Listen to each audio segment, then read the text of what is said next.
Okay. Yeah. Good morning. Today is the 16th of December, 2011. I'm Harry Ziegler, a volunteer at the Palm Springs Air Museum here in Palm Springs, California. As part of the Veterans History Project of the Library of Congress in Washington, D.C., we conduct interviews of veterans and civilians who participated in our country's military conflicts, especially World War II. Today I'm here at the museum along with fellow volunteer Dave Thompson. And today we have the honor and the privilege of interviewing Lieutenant Colonel Edward, and I'm going to have to, Feitinger, who was a C-47 pilot in the South Pacific from 1942 to 1946. So we're going to talk to Ed about what he did in his life and during the war, and we're glad to have you here, Ed. Thank you so much. Glad to be here. Okay. Actually, that looks pretty good. Right, yes. Okay. Yeah. Ed, if you would, give us your full name and spell it. Edward Ernest Feitinger. It's E-D-W-A-R-D. F as in Frank. E-I-C-H-T-I-N-G-E-R. And By the way, you've got 90 minutes there, not 60. So you can leave it in for an hour and a half. Okay. I'll check with you later. Okay. And where were you born in? Linden, Iowa. L-I-N-D-E-N. It's in Dallas County. And what was your father's full name? Joseph Feitinger. No middle name. Okay, and your mother's maiden name and full name? Ida Matilda Jaske. J-A-S-C-H-K-E. Now, nationality-wise, do you know much about your father's, how he got to America, his family, and... Not really. He was in the German army for a short time. Was it between the wars or Well, this would have been before World War One. before? And he said his lieutenant told him we're going to have a war, and my dad says, well, you can have it without me, and he headed for the United States. And I don't know if he went AWOL or what happened there. So do you know where he came to in the United States initially? Iowa. He came straight to Iowa. Yeah. Was there a reason for that? Did he have friends in Iowa, or? Yes, he had some German friends that came before he did from Austria or Germany, and they were working on farms, and he came there and got a job on a farm also. Was that his trade in Germany, was as a farmer? I don't know that he had any trade. Germany, farming is a small thing, so there's no real farm life over there. So we're talking then sometime before 1916, 1917 that he came to America? 1912, I think he said he came to America. And there were no relatives at all already here. He came by himself, right, to see friends in Iowa. Yeah, right. Okay. Now, how about your mother? What do you know about her history? Well, she had a sister. She came from Poland, I believe. Czechoslovakia, actually.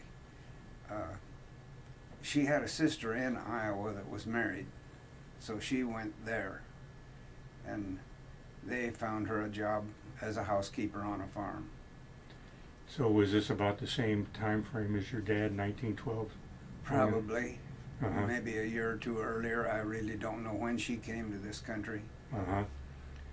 She worked on a farm there for a few years, and then different farm, and that's where my dad was working, and they met there, and they got married in 1918.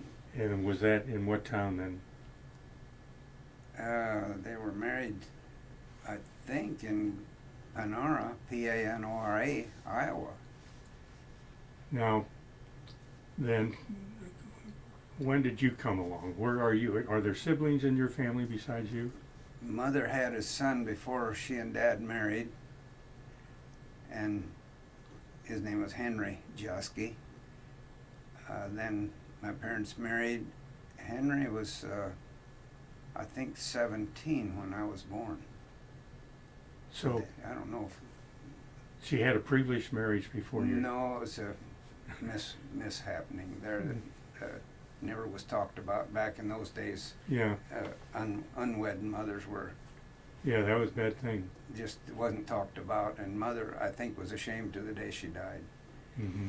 I'm sorry about that, but then my brother, I had a full brother born on Christmas Day, 1918, and I was born 23rd of December, 1920.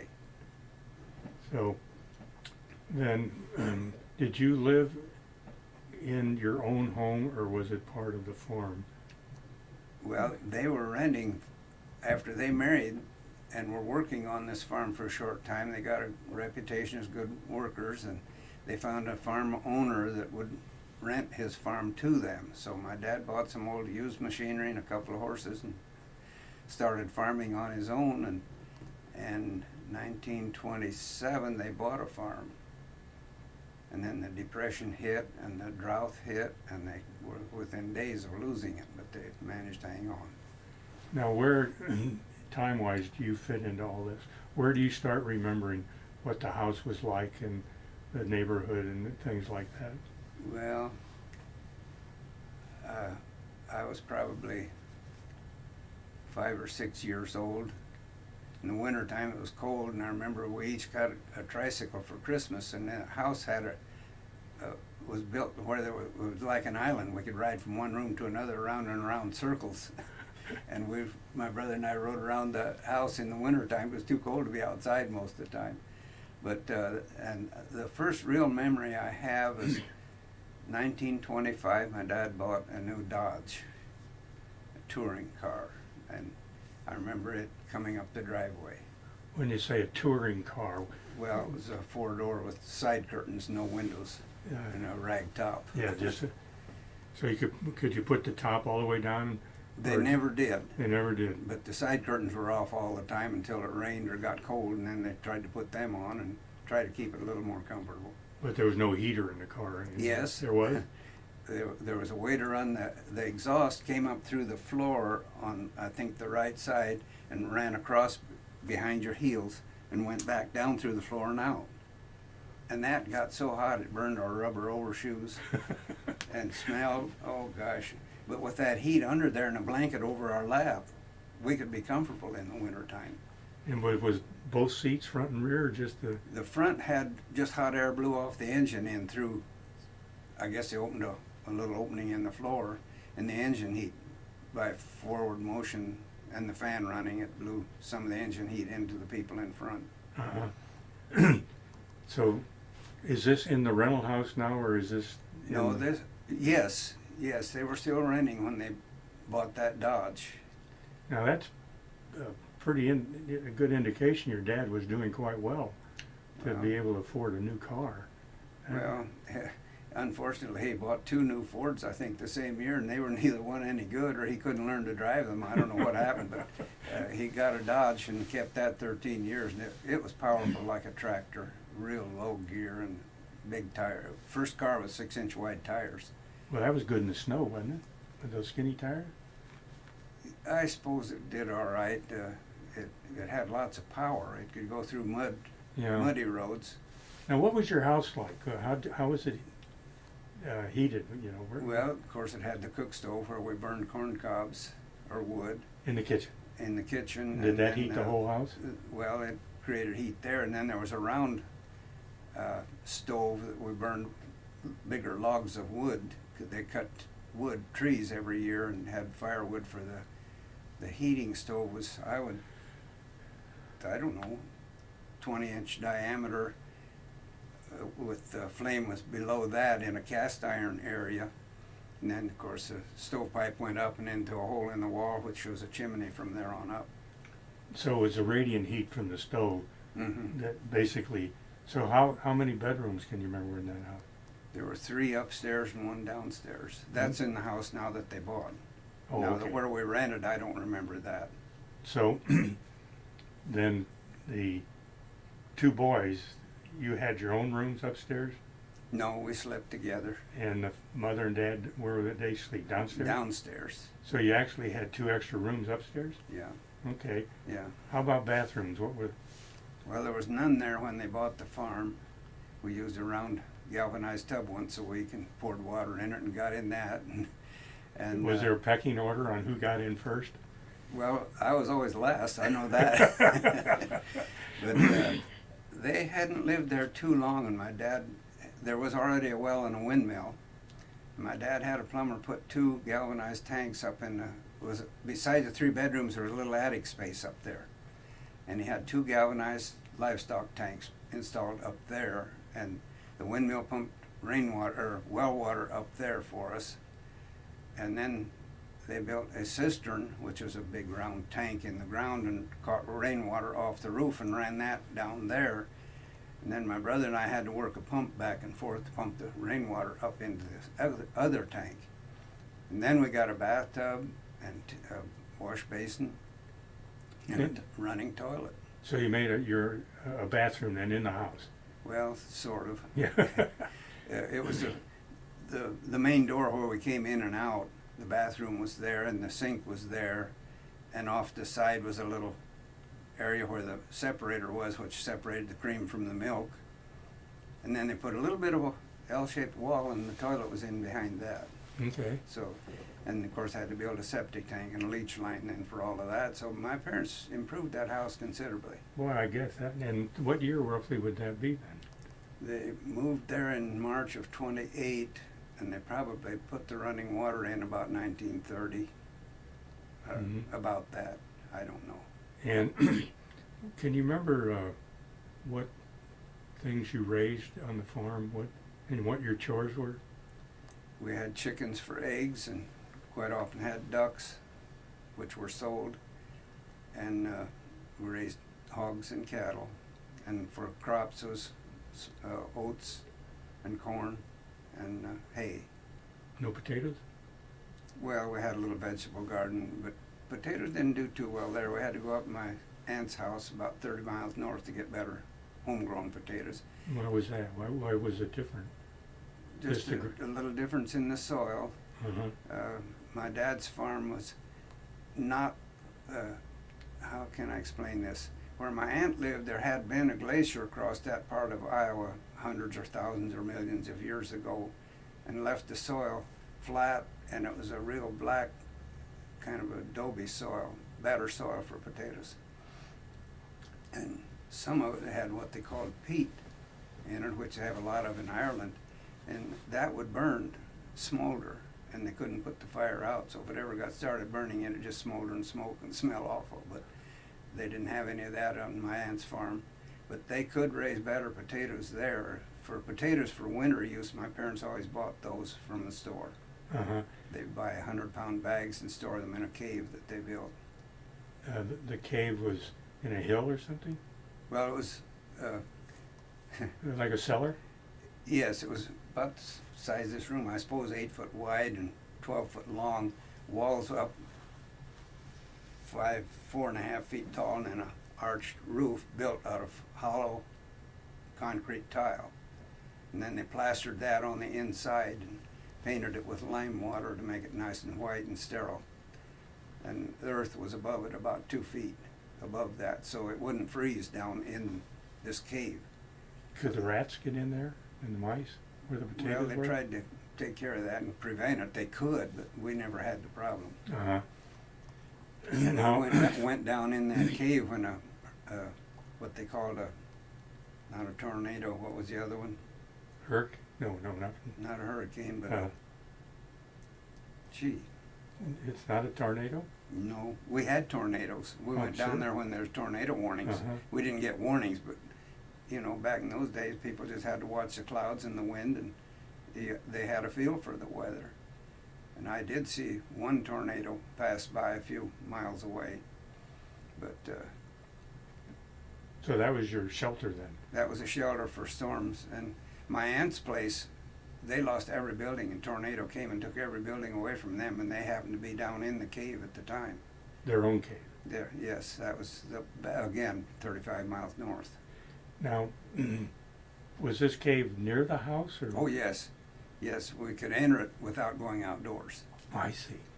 The folks added on the side of the house, they added a roof and a cement slab floor, And then they moved the cream separator out there and a concrete stairway down into the cave from inside there. And then there was a laundry room there. She could have the washing machine set up out there and carry water into it and had a drain out of that.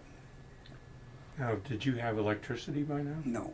No, so the washing machine then how was it operated?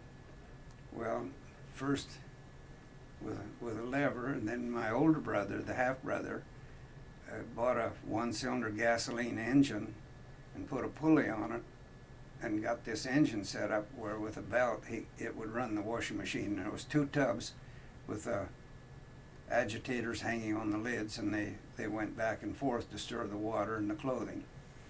And of course the water had to be carried in there, carry it in buckets onto big tubs on the kitchen stove to warm the water. Then after it was warm, then you carried it out to the wash house and dumped it in the machine.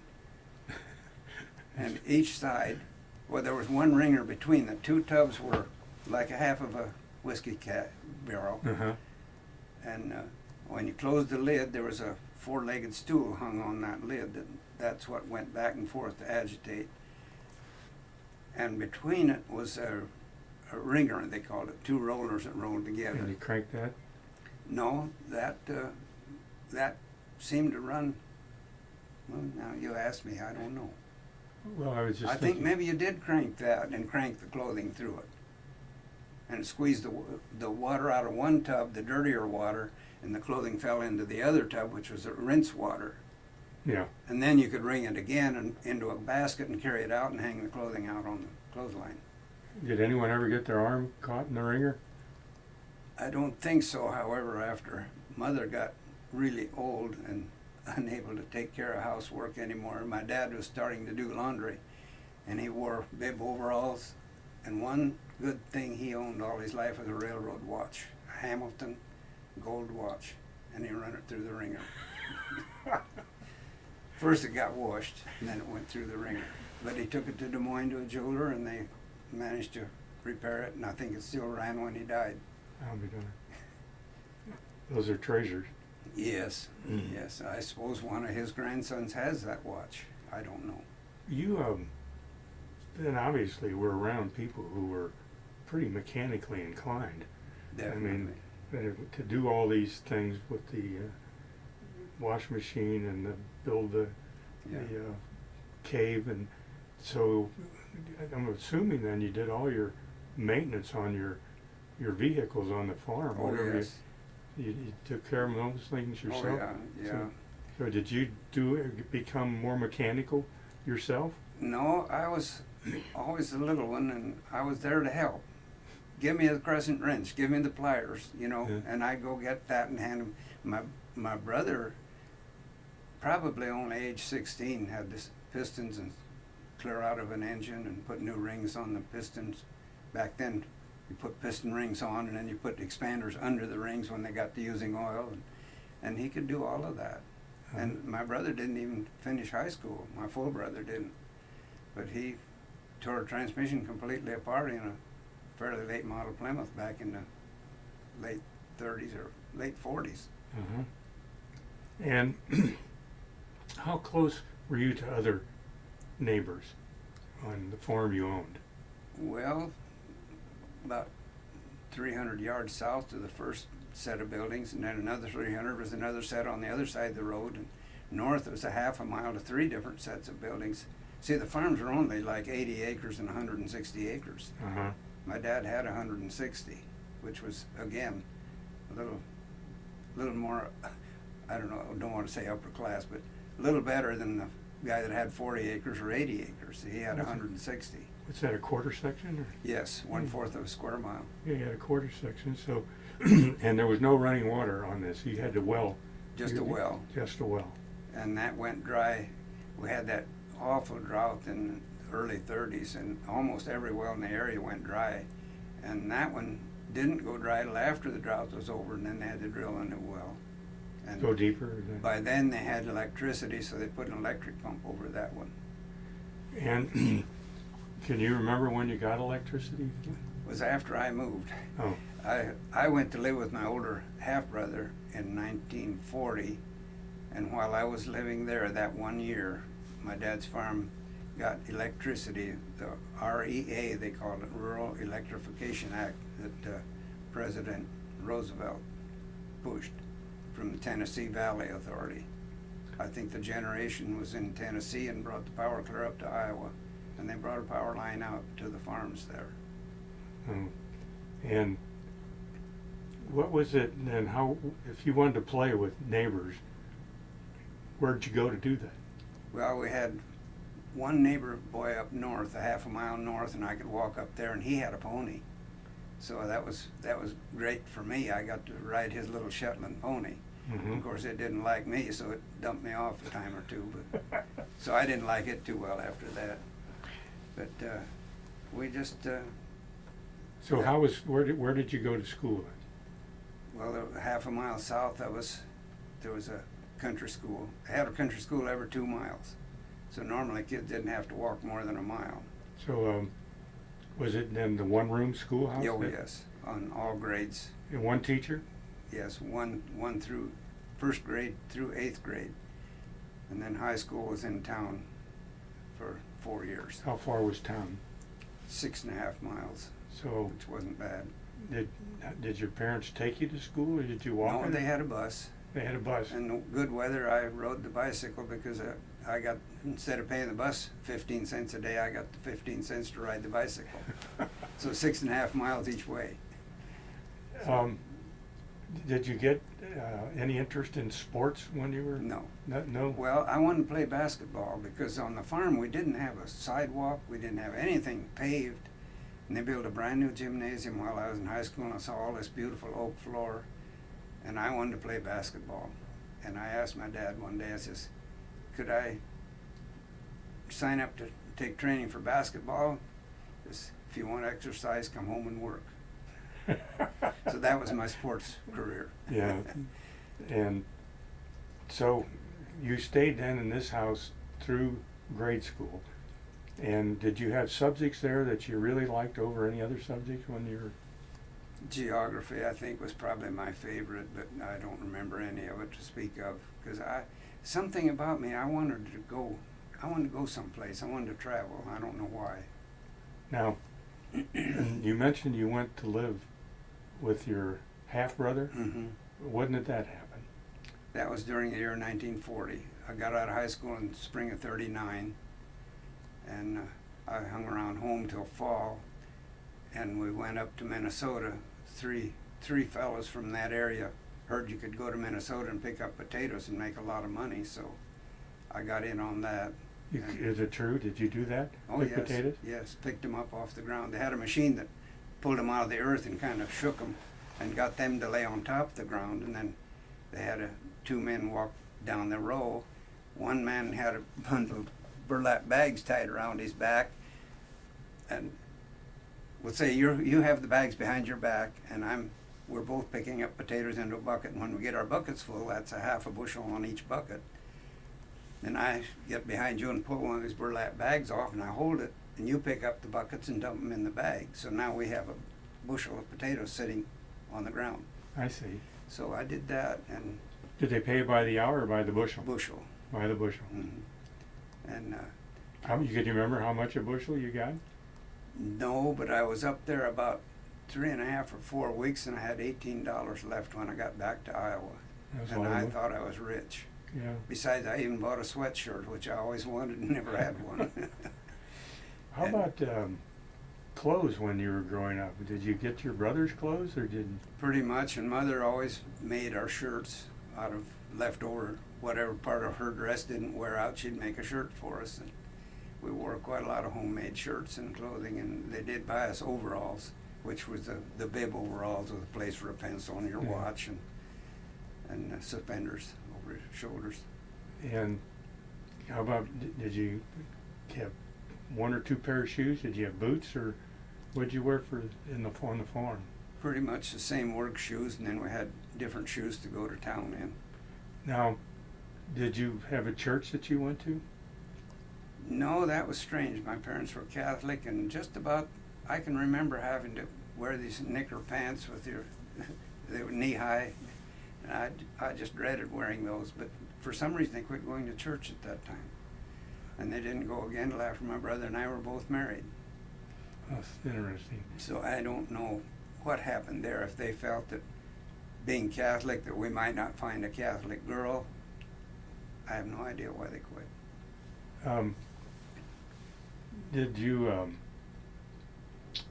after you picked potatoes then, you're getting pretty close, is there, with the family having connections in Europe, were they becoming aware of what was going on between Germany and its neighbors when it got up to 38, 39 in that time period? Did they talk about that much?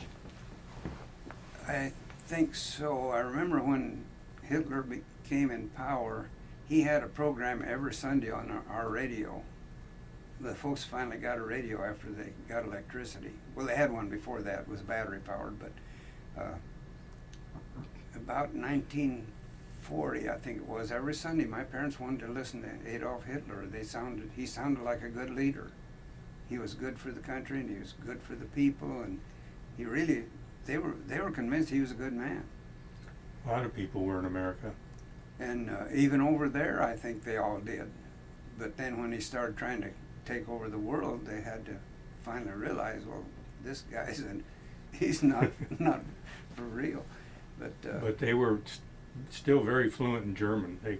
Oh yes, my folks, they would never speak German. If you can't understand German and you walked in the room, they'd immediately switch to English. All the German people did that.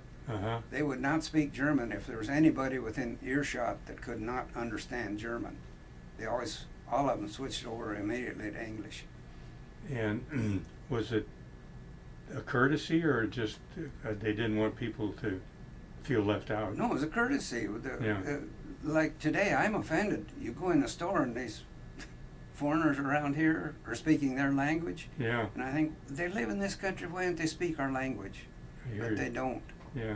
And well, I'm used to it now, but it was just a courtesy. When I got married, my wife couldn't understand any German. Anytime we went back to Iowa, she was a native of Santa Ana. We went to Iowa, they'd immediately always speak English. Now, you go with your half-brother. Mm-hmm. You have an older brother still back on the farm. Yeah, he's only 2 years older than I, yes. And he's working with your dad then on the farm. Yes, the two of them could survive on the farm, and my brother got married and had a in fact, he got married while I was living with my older half-brother. And then he had a child within a year, and then the war came along. Now my brother's a farmer, has livestock and some machinery of his own, and a child, and they drafted him. And this time I was in California, so I thought, well, I'm going to go back there and go in his place. He has a family. He shouldn't have to go in the service. And he's a farmer producing necessary food. So, naive as I was, I hurried off to Iowa, left my job in California, and I went to recruiting office and said, well, you're drafting my brother, and I want to go in his place because he has a family. The sergeant says, well, we can't do that, but we'll take you too. I said, well, you're not getting me. I'm going to go in the Army Air Corps and learn to be a pilot if I can't go in my brother's place. He said, well, I'm sorry, but he's being drafted, and that's where he's headed. So he became an aircraft mechanic, and I then, after that, enlisted. Well, let me go back. You said you had a radio run by a battery. Was it like a car battery? Yes. You could run it off a 6 or so? 12 volt. 12 volt. And I think the cars were all pretty much 12 volt, and you had two batteries. So you take one battery to town where they would charge it, and your radio is working off of this battery. So next Saturday you go to town, you take the used battery and bring the good one back. Can you remember as a kid if you had favorite programs you liked to listen to? I mean, Amos and Andy a little bit, but I don't remember it really. I mean, it was normal, for the family after dinner to turn the radio on. Oh yeah. And yeah, they had what they called the barn dance in Des Moines, Iowa. Had music from a barn dance, and we always enjoyed listening to that music on Saturday night. Now, how about girls? While you're in high school, and what, did you develop an interest in them? I didn't know what they were really. I think partly because of my mother's premarital affair there that caused her to have the half brother. They never talked about girls, and my brother and I, neither one really had girlfriends until the senior prom. I asked a girl to go to that. So how did it go with having never danced or anything? Well, pretty backward, I'm sure, but she later won queen of the carnival in town. She was a very popular girl later, but I felt I was not qualified to be out with her, so I instigated quitting seeing her, and kind of regretted it a lot of times, but Yeah. she stayed there, had a good life, and I probably would have stayed in Iowa if I'd have stayed with her, so I'm better off in California. Now, when you said your father raised cattle, did he raise them to sell, or did Oh, he- yes. And milk. We always had about 6 cows to milk, which we had to milk by hand, Oh, no yeah. machinery. Yeah. And then those 6 cows would produce 6 calves, and they were usually fed up to market. And then your hogs, were they raised for market also? Yes, yes. Then? And did you have a meat house where did you kill one cow every year or something for your own? We did that under a tree at home on the farm Uh-huh. for our own use, and the rest of them were hauled off to market by truck or by rail. And same thing with the hogs? Yes. Did you keep one hog and butcher it? Yes. And- The run of the crop always. We never took the choice animal brought less money on the market, so they had to be frugal. They sold the best of everything, and we ate what was good. It was good food, but just wasn't quite Well, right. living on a farm, going through the Depression, other than the water problem, it probably wasn't that hard, where you raised everything, was it? No, we always had plenty to eat. Do you have a favorite food, something your mother made that you liked? Well, it was all good. Uh-huh. She was a serious cook. She was a good cook. Did she make European type dinners? Oh yeah, and sauerkraut. I've never had sauerkraut like we used to make on the farm. But and sausage. We made our own sausage. Had a machine that we could turn a crank and it pressed the meat down out through a little spout into a intestinal tube, and ever so far we twisted and made. Did our you own. buy the intestines? Did you buy those, or did you keep? Yes, they seemed. I think they always bought that. Uh-huh. I don't know if it was real. I think it was real intestine material. I don't Yeah. know. Well, that was what I remember. Yeah. And then later on, they got to the fake, the artificial. But, Yeah. And you say your older brother, full brother, got drafted. So he was gone before then. You went to service? No, yes, he actually was in service. After I enlisted, the Air Force had so many volunteers that they couldn't take us. So they sent me back to the farm and said to stay within 8, so I could arrive within 8 hours after they called me for active service. So I was sworn in the 26th of September, and it was the 31st of the following January before I was called to active service.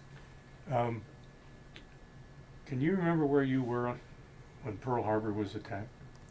I was washing my car in Bell, California.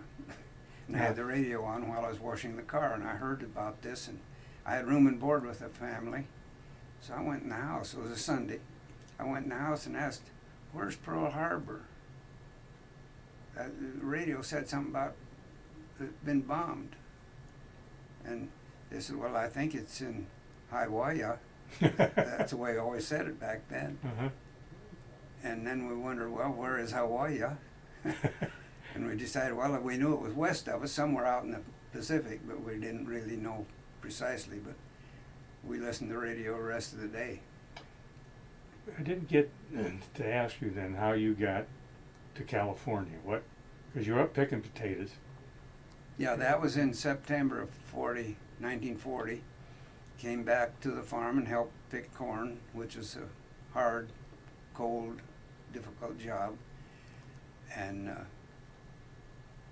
New Year's Eve, wait a minute now.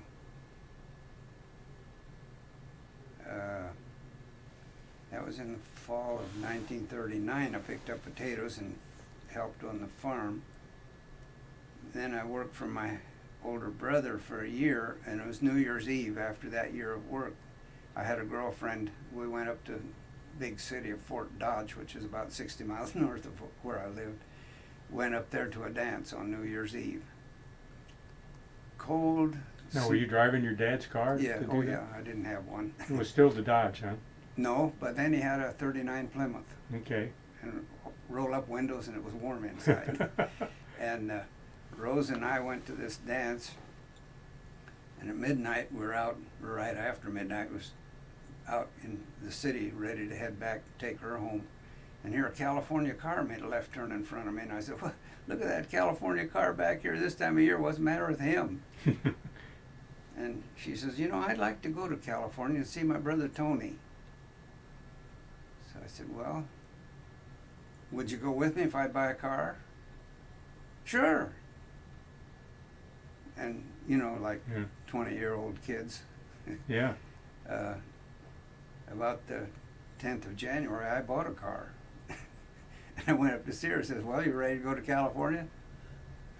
Her mouth dropped open. She says, I says, really, I'm going to California. I bought a car. I'm going to take it out there and sell it, make some money, could make $100 by doing that. And I had bought a 38 Chrysler with this overdrive gear, which was big stuff in those days for economy. And she found a girlfriend, and their parents allowed them to travel with this brave young boy to California. So that was my trip to California, and it was warm out here, and I stayed. I didn't go back. I could have worked for my brother another year on the farm, but I wrote to him and told him that it's warm out here, and I like this, so I've been to California ever since. Now, the half-brother, did he get drafted or anything? No, he was enough older. He wasn't, and he had, well, a third child was born the year I lived there. That was their last child.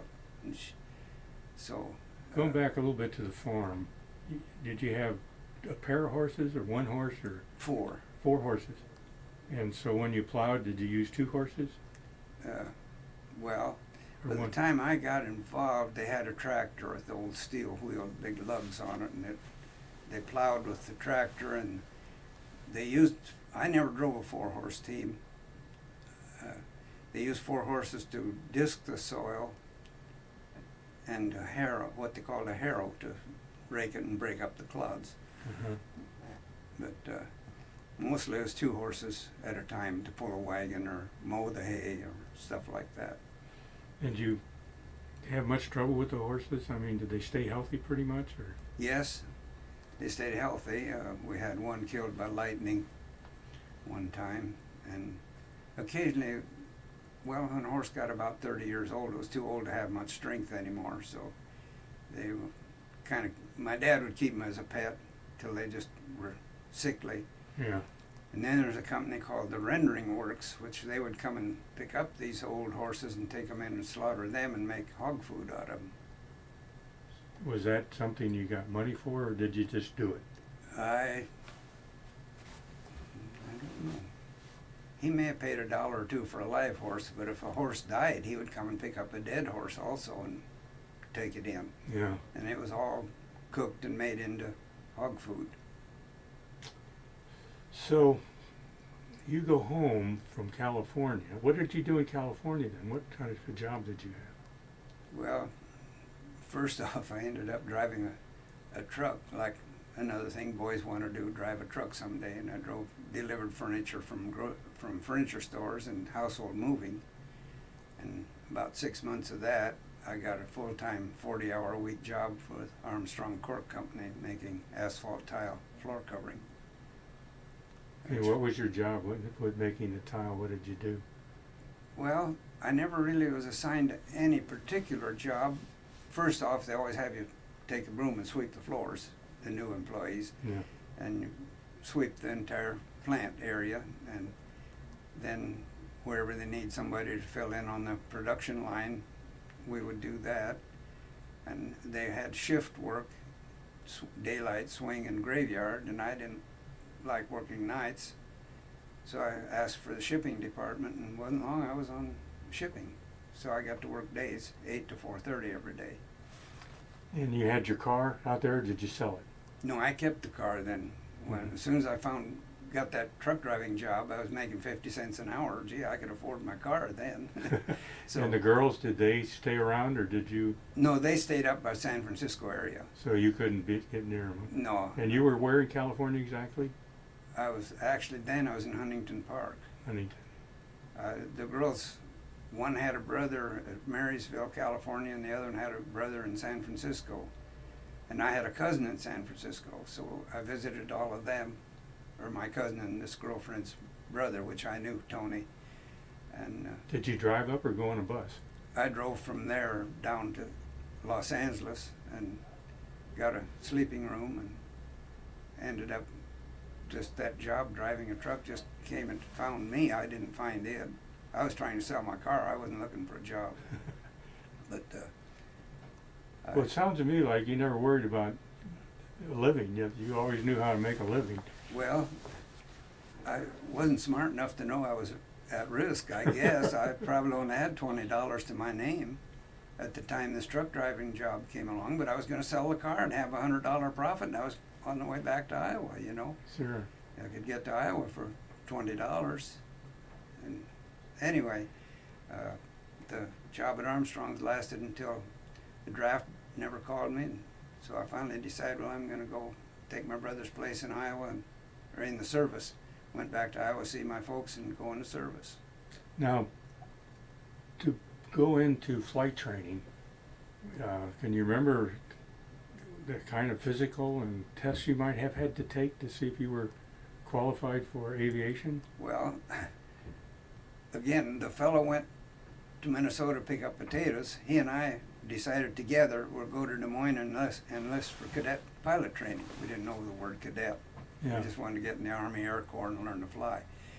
And we went in the recruiting office, and we told the fellow what we wanted, and he said, well, what college did you go to? Duh, we just got out of high school and went to work. We haven't been to college. He said, well, we can't take you in the cadet program without college. Well, we just didn't want to hear that, and we talked to him more and more and kept talking. Finally, he says, well, if you will find some place, there are places around that they will give you special courses in physics and math. And you get those courses and come down and we'll give you a test, and if you can pass the test, you can still get into pilot training maybe. And we luckily found a place in the town of Perry, Iowa. I don't know if it was Elks Lodge or Moose Lodge or where, but they had this courses, and Alfred and I went over there 2 or 3 nights a week whenever they had class and studied, and we decided, well, we'd go to the recruiting office, and we both passed. Hmm. And we both made it all the way through cadet training, and he flew B-17s, and luckily I made real good landings. Every landing I made was always perfect. I can talk now. Back then I wouldn't say that, afraid I'd bounce the next one. But always made good landings, and I think that's why I ended up in transports.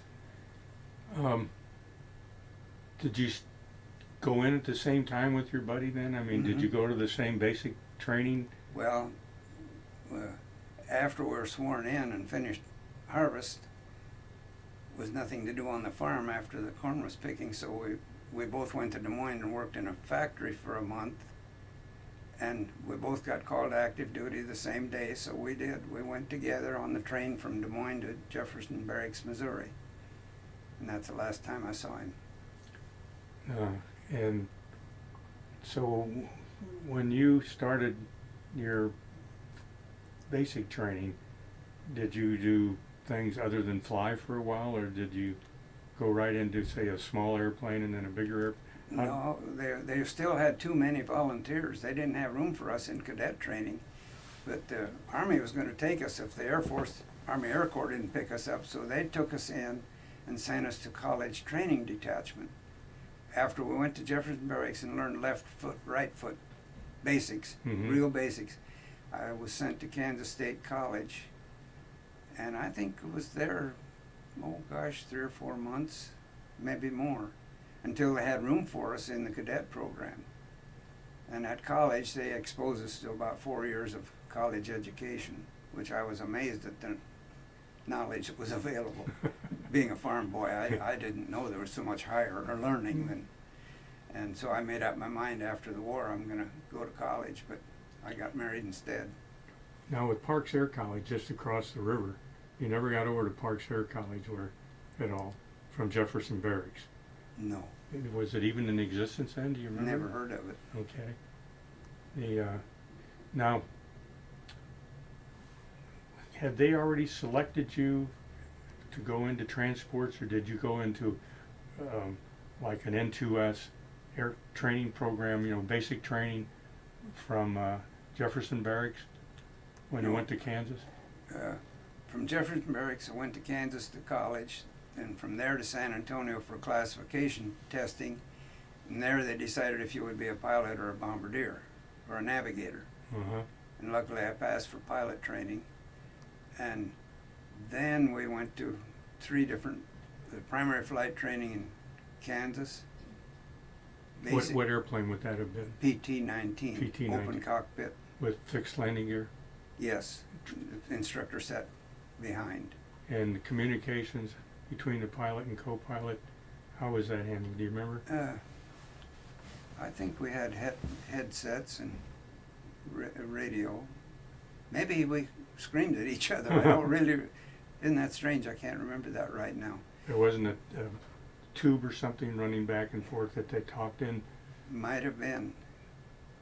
Gee, I'm just curious. Yeah. I haven't thought about that for so long that, I don't know. But from there, then went to basic. Well, how many hours would you roughly have had in PT-19s before you went? Probably 50 or 60 hours. So you remember how long before you soloed? At what point? Probably about 9 or 10 hours. And then, did you do anything like formation flying or night flying or anything like that? I don't think we did formation or night in primary. We did rolls and dives and upside inverted flight and all of that in the single engine. And then went to basic in another base in Kansas. Well, primary was in Texas, Coleman, Texas. And then basic was at Winfield, Kansas. And that's where you said you got determined with where you were going to go to pilot training. Then you went through PT-19s. Then the next phase is what kind of an airplane? BT-13, which is a radial engine with a canopy overhead, and the instructor again rode behind. But that was like 400 horsepower. It was a bigger engine and big radial engine. You couldn't see straight ahead, so you had to S-turn all the time on the ground so you could see what you're going to run over. Now, then did you get into like formation flying and things like that?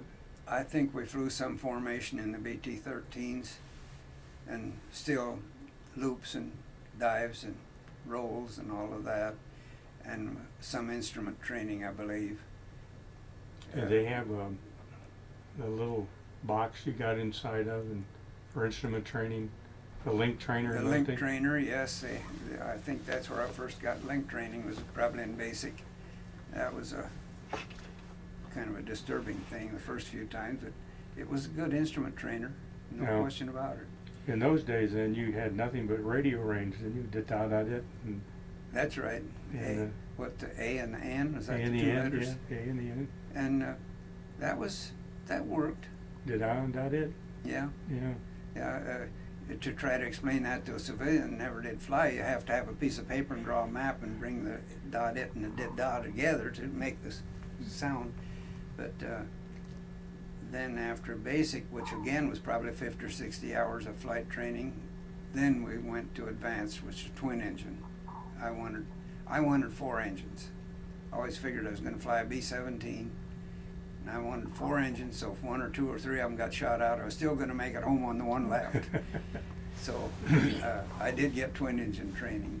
So Would that have been like a C-45 or I think UC-78 seems to stay in my mind now. I don't know what that was. It was a twin engine plywood airplane at Lubbock, Texas. Okay. And it was quite a lightweight airplane. The thing would, on a hot sunny day with the sun hitting the runway and you try to land and the reflection of the heat coming up under the wing, a lot of the cadets had trouble making it stay on the ground at the first touchdown. They would float, you know. Float. And back again, I always made good landings, and it was 10 years after I got out of the service, I had an eye exam, and he said, well, your pupils are wider apart than most people. That's why you made good landings. That's interesting. It was. I was surprised. But anyway, from twin engine, all of them went off to bombers. There were about 4 of us that didn't get an assignment after graduation. And I'd just gotten married, which was nice. Now, which girl did you get married to? This was a girl I met in California. The one that a different girl than the one that you came out Oh with? yeah, the girls from Iowa, I lost track of them. Yeah. I did see one years This later. is Huntington Park girls? She was from Santa Ana and I lived in Huntington Park. Okay.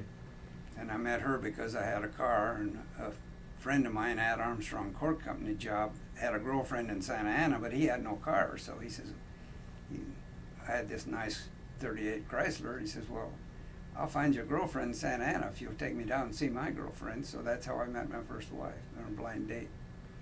And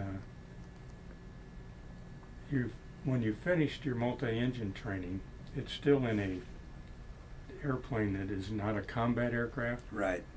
And are you commissioned then, a second lieutenant? Yes. After at graduation time of twin engine Lubbock twin engine training, we graduated and separated from active duty as a cadet and reassigned as a second lieutenant or flight officer, and I was lucky to get second lieutenant.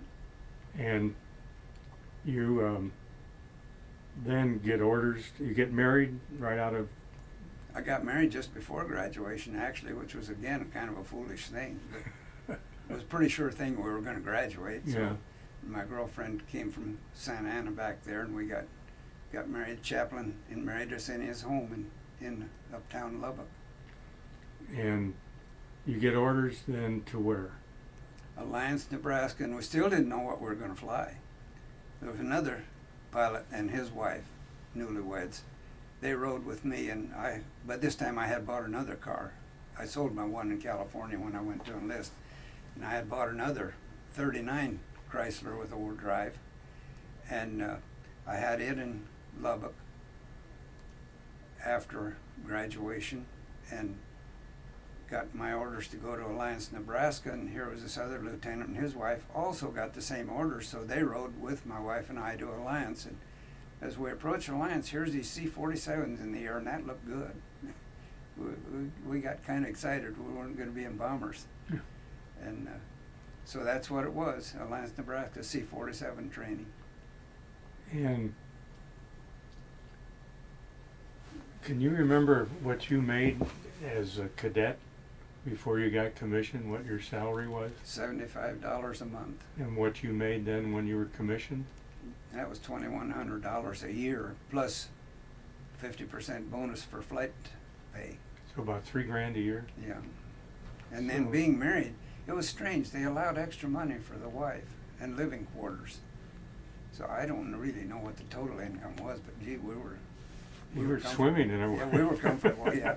Everything we owned fit in the trunk of the car, of course. Now, when you're a cadet and you're with a bunch of guys, did you have a slop shoot where you went in and drank beer or do things like that? Or No, I guess I wasn't that much of a mixer. I didn't get involved in parties and drinking much. Besides, I had a problem. I wanted to fly 4-engine. You had to weigh 150 pounds, and I only weighed 144. And each base I went to after primary, I heard you had to weigh 150. So at basic training, I went to flight surgeon and said, "What do I do to gain some weight here?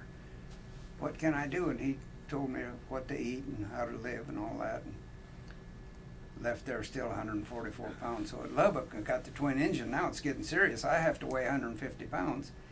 And I remember he said, well, buy ginger ale and half. Go to the mess hall and get a pint of cream, or half and half, and mix it 50% ginger ale and 50% cream, and drink it. Drink all you can drink of it, especially at bedtime. It sounds awful, but it didn't taste bad. And gee, after about 4 weeks, I still weighed 144 pounds. And I talked to the flight surgeon one more time. I said, what else can I do? This is not working. Well, try eating bananas, lots of bananas, all you can eat every day. I graduated 144 pounds. I just never got, and that was a good thing because I got transport instead of a B-17.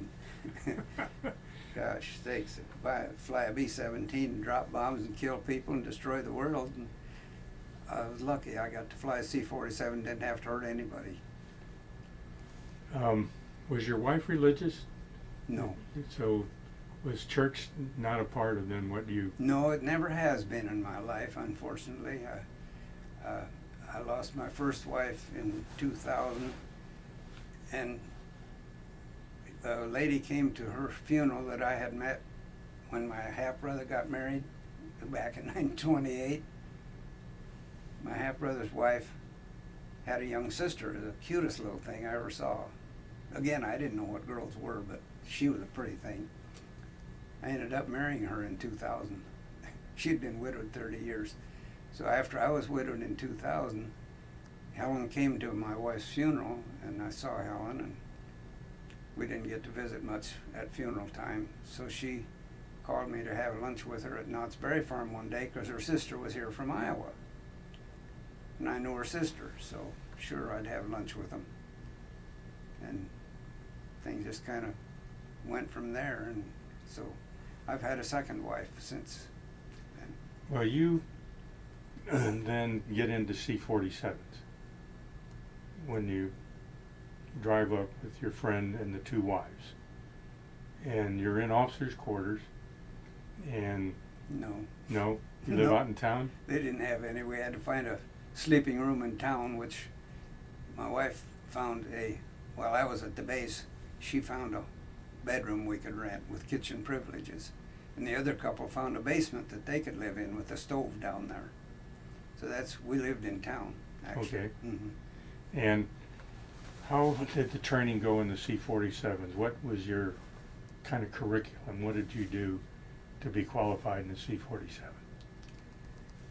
Well, we were twin engine qualified already, so we just, they had an instructor would have like 6 students, and he would take all 6 of us up in a C-47 and have us each fly for a half hour or an hour, and he taught us the basics of, first, of course, start the engine and how to work the flaps and all this good stuff. And eventually then he decided we were safe to go up without him. He put 2 of us students together. And for some reason he put me in the pilot's side. He says, you're the first one in this whole class to solo, which they called solo then without an instructor. Yeah. He says, so go on up and just fly for a couple of hours and go wherever you want to. From Alliance, Nebraska. Well, what the heck? Denver's only like an hour's flight away or less. And I wanted to see the mountains from an airplane. He says, go wherever you want to. So I headed for Denver, and then we headed north to Laramie or Cheyenne, somewhere up that way, and then back to Alliance. That was my first flight in the C-47 without an instructor. And were you using radio range, the navigator, just DR? Just visual flight rules. It was a good, clear day. Of course, we had to be in radio communication to report in where we were and where we were headed, I think. But did you have a flight engineer with you on all these flights? yes, a crew chief, they called him, and a radio operator. I think we had both. And so you had another pilot with you who was not certified yet, in the right seat or an instructor? He was in the right seat. No instructor, just we 2 student pilots, you might say. had this great big airplane, which back in those days, C-47 was a pretty big thing. You bet the airlines were flying. Yeah, we had some with the chrome bars still in them. At Alliance, Nebraska, really. They had been taken away from the airlines and had a chrome kind of a handrail just inside the door. They just, I don't know if they left it just so we'd know what it was. But anyway, that was an interesting training there in Alliance, and then they moved all of us to Illinois for final C-47 training there. Where in Illinois? Lawrenceville, just across from was it West Vincennes, Indiana. I found a sleeping room in Vincennes, Indiana for a wife and I, and this fella happened to have a house became vacant, and we got to rent a whole entire house to ourselves. So the spare bedroom I rented out to another pilot and his wife. So here, my native California girl was living in Indiana in the fall and saw the beautiful fall colors. She had to go to the lumber yard and order a truckload of coal for the furnace. She had to rake leaves out in the yard, which she'd never done before. So Well, she sounded like a pretty good sport. yeah, well, we were in love, you know how young people are. Well, that gets you pretty close then to when. What time of year and what year are we in now? Well, when I finished C-47 training was in October, probably November of '44. And we got leave, had leave time, so my wife and I went to Iowa and visited my parents. And from there I was assigned to Bearfield, Indiana at Fort Wayne for overseas assignment, assuming they're going to issue me my new C-47. Big disappointment. They put me on a train, shipped me off to Seattle, and put me on a ship. We thought headed for the Aleutian Islands, which was a horrible place to have to go to fly. Oh boy. But 4 days we were westbound and 4 more days southbound. We ended up at Pearl Harbor, so that was good. What year and time now? The 4th of January of '45, I landed at Pearl Harbor Okay. and was assigned to the 19th Troop Carrier Squadron there, but they didn't want me in their squadron because that meant some of them would be bumped off out in the combat area. So they wouldn't let me touch an airplane. And I had a full crew. I had a navigator assigned to me and my co-pilot and a radio operator and crew chief. And about a month there at Pearl Harbor, and I started fussing. I said, I need some flight time. I'm going to lose flight pay pretty soon here, getting up toward my 90 days without a flight. Yeah. Well, we'll see what we can do. And they did not want me in that squadron because that meant somebody was going to be bumped out of there and have to go to combat area. So eventually they found an assignment for me out on Saipan. So that's where my co-pilot and I and the navigator ended up on Saipan. The crew chief and radio operator disappeared. And after the war, I found my radio operator on Iwo Jima in the Army. They took him out of the Air Force and put him in he and the crew chief were put into the Army for the invasion of Iwo Jima, apparently. Wow. Now, your wife there are no children at this point. No. And your wife is where once you go overseas? Well, I left her in Iowa on the farm with my folks with plans to head to California. My cousin was going to help her drive to California. And so she stayed with her parents in Santa Ana while I was overseas. Okay. Now you get to Saipan then, and I'm assuming then Saipan and Tinian have already been relieved. They're belonged. They were secured. They were secured. The only thing left then is Iwo Jima and Okinawa. Right. So how did you fit into any of that? Well, there were 9 C-47s loaded with cargo to go to Iwo and drop without parachutes. Excuse me. The C-47 range is about 700 miles. Well, it's 720 to Iwo Jima, and we couldn't land. So the cargo bin was full of 2 huge fuel tanks, and there was a little bit of cargo, is all we had. We had 2 huge tanks there. They almost filled the cargo bin with fuel for us to fly up there and back. So the 9 of us took off flew kind of loose formation till we got into some bad weather, and then we scattered to avoid collision. Come out the other side of the weather, and there's only 8 of us. So we all worried who's missing and where is he. But the 8 of us found Iwo Jima and got in line, one right behind the other, 50 feet above the terrain, and pushed the cargo out the door over what had been a Japanese runway. And we circled Mount Suribachi 3 times. It took 3 passes to kick out all the cargo. And it didn't hurt it to kick it out at 50 feet? What were you dropping? Blood plasma and machine gun barrels. Oh, Bundled in like a duffel bag, was padded. We were 50 feet, and we slowed down to about 60 or 70 miles an hour to drop it. And you just pushed them out? Yeah. No parachutes or anything? No. No. Now there's a row of toggle switches above the windshield, 12 of them, I think, up there. And I'm riding co-pilot because I was new in the squadron. And I was glad to not be first pilot right away over water.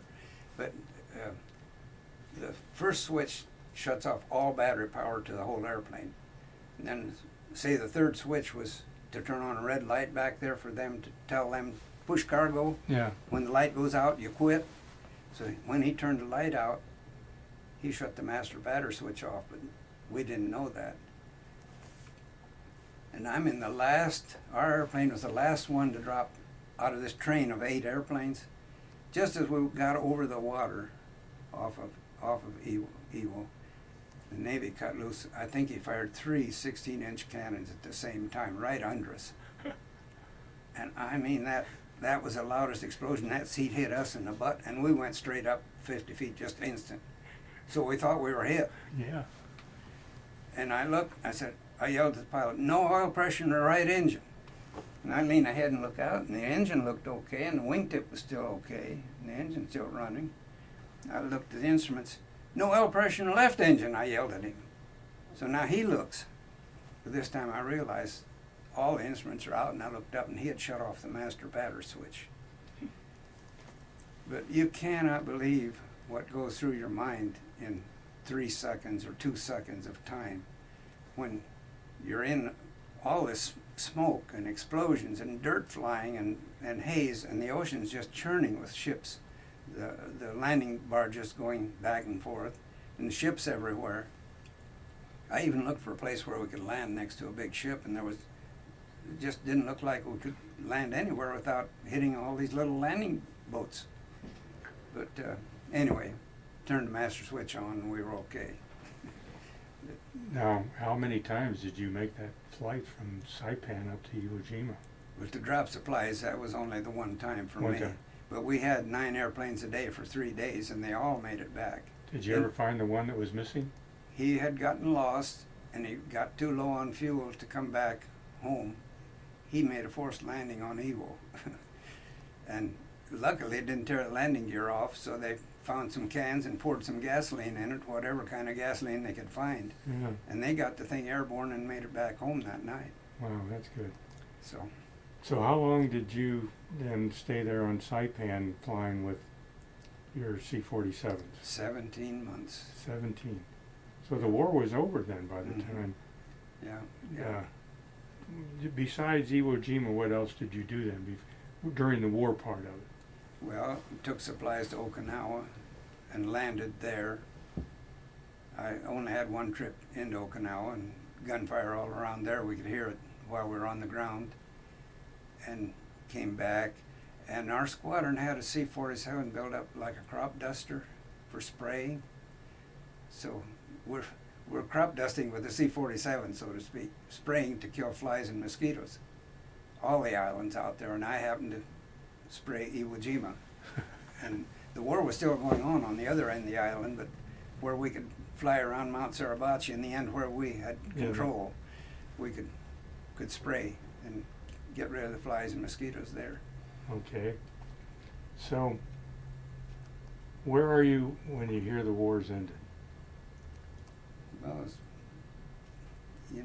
I was not flying. I was on the ground, and we had a tent with a wooden floor, 16 by 16 foot tent. 3 of us lived in. And we got the word that the war had ended. They dropped this atomic bomb. And of course we were all glad, and anybody that had enough points to go home, each month you got 1 point. And how was it? Enlisted men could go home with 30 points and officers had to have 60. So our squadron ended up with no enlisted men. And we were still flying. So officers were voluntarily doing maintenance work on the C-47s, keeping them physically able to fly. And I was squadron transportation officer in charge of all the jeeps and the trucks and the cherry picker that lifted the engines up to the airplane and took the old engine out and all that. So I was busy with the motor pool trying to keep it running and begging any officer that could come out there and help me clean this carburetor, get this Jeep running again. And so we were a flock of officers doing KP, and we ran over to the Marine mess hall to eat whenever we got a chance, because they had good cooks and good food. But, Well, they probably stole it from the Army. well, it's hard to tell where they got it. But Thanksgiving dinner, the most overeating I ever did in my life was Thanksgiving. We had turkeys, but nobody to cook it, so we took it over. Being transportation officer, I run over to the Marine mess hall and asked, hey, we have a bunch of turkeys down here. Can you guys cook them for us? Sure, bring them over. So we took all the fresh, whatever good food we got for Thanksgiving dinner to the Marine mess hall, and they had trained cooks there, and oh, I was miserable. I ate so much. That was the first good food we had. You know, going back to when the war ended, didn't they launch Enola Gay off of Saipan while you were there then? I think, no, it came off of Tinian. Or Tinian, yeah, you're right. I think I have the picture in this folder right here of the runway that they took off from. An actual military photograph, aerial view of that runway. But were you made aware that the B-29 that left Tinian and ended the war was just across the water from where you guys were? You know, you could almost swim from Yeah, it was Saipan to Tinian. 4 miles of water, I think, from, we lived right on the beach, and we could watch those B-29s every afternoon take off. And their runway is about 200 feet above water. When they come to end the runway, I remember seeing them dive for the water to get enough flying speed to keep the thing airborne.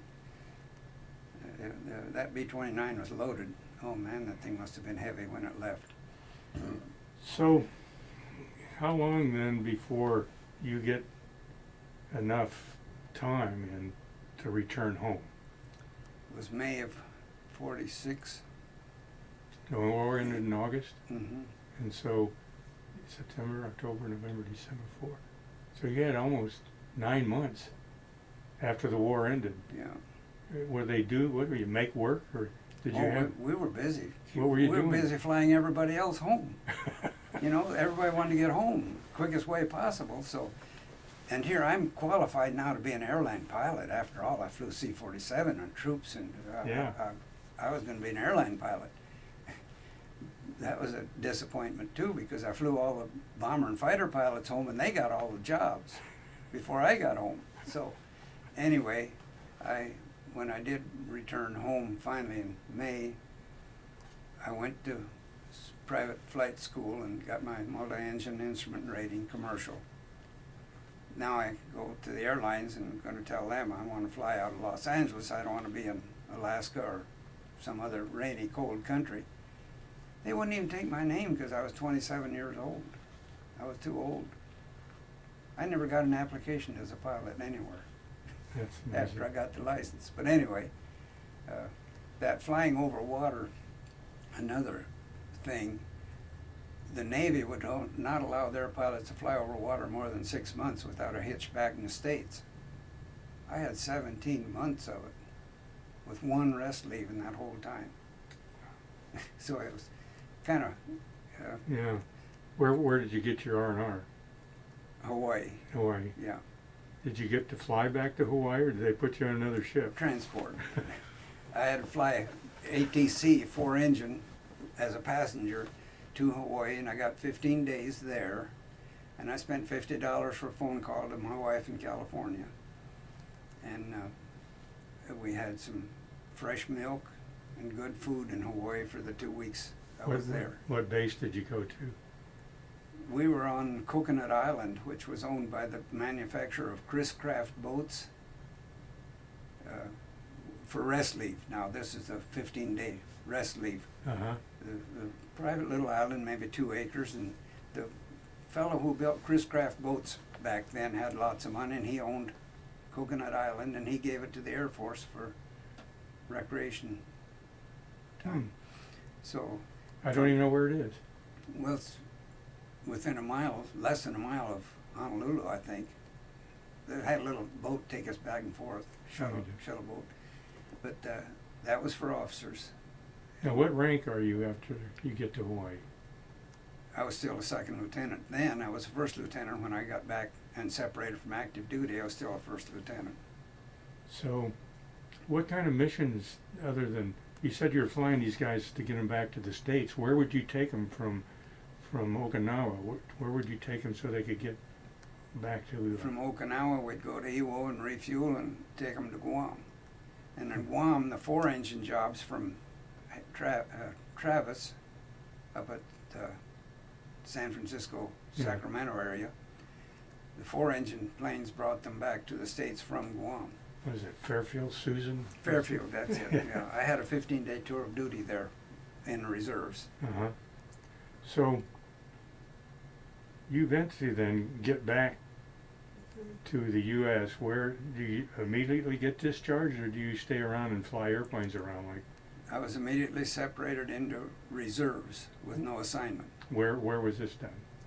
Camp Beale, which was Marysville, California. And they said, well, we cannot discharge you right now. We're going to put you in the inactive reserves. And we'll send you orders to join when we find a place for you. Well, orders never came and never came. So finally, I did get a 1-cent postcard from a lieutenant colonel who was organizing a reserve squadron. Would you like to join? So of course I jumped on that. I thought, now I'm going to get to fly again. Is this all up at Beale? Are you still? No, this is all down here now in Huntington Park and Huntington. Bell. Okay. Actually, I bought a new home in Bell, brand new home. And I got that postcard about a year and a half after I separated. Actually, I began to think I was never going to get into reserves. But I'm sure you then were in a job by then. I what went we- back to Armstrong Cork making asphalt tile. And they took you back at any difference in the salary? Well, probably the 2 or 3 cents a year increase, hourly pay increase, that was it. But I got back in the shipping department, which I wanted. Uh-huh. And we started a family right away. And I realized this is just a backbreaking job with no big future. I didn't have any education. I never liked school, really. So I heard of a job with a neon sign company, which I could learn a trade where I could get my own business. So I took that. And I found out that the most dishonest people I ever worked for, they were all stealing from their own boss, let alone from the customers they had, and I didn't want any part of that. And I heard of a lawn sprinkler man couldn't get his contractor's license, so he was going to give up trying to be a contractor. So I bought his little pickup and pipe threading machine, and I ended up in the lawn sprinkler business. In sprinkler? Installing residential irrigation systems. So I made a career out of that eventually. So is that where you retired from, is for the sprinklers? Yeah, eventually I got my contractor's license, and the biggest job I had was a large golf course, which felt like graduation day. Boy, I guess. Now, how many children did you have? 3. And they're still all living. Boy, girl, boy, how they? First one was a boy and then 2 girls. Boy and 2 girls. Grandchildren? I have 4. You remember their names? Carl and Jackie, Katie and Christy. And are they spread out with the 3 children, or some children not have children? My son didn't have any children of his own. He married a gal that had 2 boys, and that later turned into a disaster. So he's living by himself. And My two daughters each have two children. Uh-huh. Now, the brother that went into the military and was drafted, how did he do during the war? Well, he was ready for overseas duty as an airplane mechanic and on the East Coast ready for shipment, and he ended up with an appendicitis attack. And they had to put him in the hospital, and they had surgery. And after surgery, now he didn't have an assignment anymore, so he just was left with nothing to do.